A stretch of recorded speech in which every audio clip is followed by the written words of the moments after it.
અનેક મહત્વના સમાચાર આતંકી હુમલાને લઈને પ્રાપ્ત થઈ રહ્યા છે। પહલગામ આતંકી હુમલાને લઈને સૌથી મોટો ખુલાસો અત્યારે થયો છે। જાણકારી મળી છે તે મુજબ સુરક્ષા એજન્સી પાસે હુમલાનું એલર્ટ પહેલેથી જ હતું। મોટા સમાચાર અત્યારે પ્રાપ્ત થઈ રહ્યા છે। હુમલા પહેલા આતંકીઓએ સ્થળ ઉપર રેકી પણ કરી હતી તેવો ખુલાસો થયો છે। સુરક્ષા એજન્સી પાસે હુમલાનું એલર્ટ હતું। સુરક્ષા એજન્સીઓ એલર્ટ પણ હતી। આતંકી હુમલામાં ઈજાગ્રસ્ત 3 ગુજરાતીઓ અંગે પણ મોટા સમાચાર। ઈજાગ્રસ્ત 3 ગુજરાતીની તબિયત સ્થિર છે।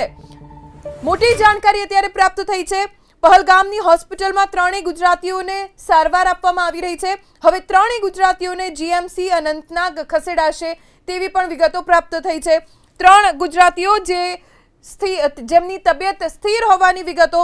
પહલગામની હોસ્પિટલમાં 3ને સારવાર આપવામાં આવી કેમ કે અચાનક અંધાધૂંધ ફાયરિંગ શરૂ થઈ ગયું। એટલે જેટલા પણ લોકો ત્યાં હાજર હતા, કોઈ ટ્રેકિંગ કરી રહ્યું હતું, કોઈ ઘોડે સવારી કરી રહ્યું હતું। જેવો આતંકી હુમલો થયો, કોઈને કંઈ જ સમજાયું નહીં કે આખરે આ ગોળીઓ ક્યાંથી વરસાવવામાં આવી રહી છે। પહલગામ આતંકી હુમલાને લઈને સૌથી મોટો ખુલાસો અત્યારે થયો છે। જાણકારી મળી છે તે મુજબ સુરક્ષા એજન્સી પાસે હુમલાનું એલર્ટ પહેલેથી જ હતું। મોટા સમાચાર અત્યારે પ્રાપ્ત થઈ રહ્યા છે। હુમલા પહેલા આતંકીઓએ સ્થળ ઉપર રેકી પણ કરી હતી તેવો ખુલાસો થયો છે। સુરક્ષા એજન્સી પાસે હુમલાનું એલર્ટ હતું। સુરક્ષા એજન્સીઓ એલર્ટ પણ હતી। આતંકી હુમલામાં ઈજાગ્રસ્ત 3 ગુજરાતીઓ અંગે પણ મોટા સમાચાર। ઈજાગ્રસ્ત 3 ગુજરાતીની તબિયત સ્થિર છે। મોટી જાણકારી અત્યારે પ્રાપ્ત થઈ છે। પહલગામની હોસ્પિટલમાં 3 ગુજરાતીઓને સારવાર આપવામાં આવી રહી છે। હવે 3 ગુજરાતીઓને જીએમસી અનંતનાગ ખસેડાશે તેવી પણ વિગતો પ્રાપ્ત થઈ છે।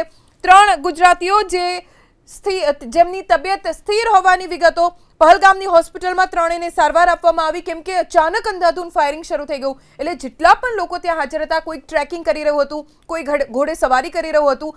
જેવો આતંકી હુમલો થયો, કોઈને કંઈ જ સમજાયું નહીં કે આખરે આ ગોળીઓ ક્યાંથી વરસાવવામાં આવી રહી છે।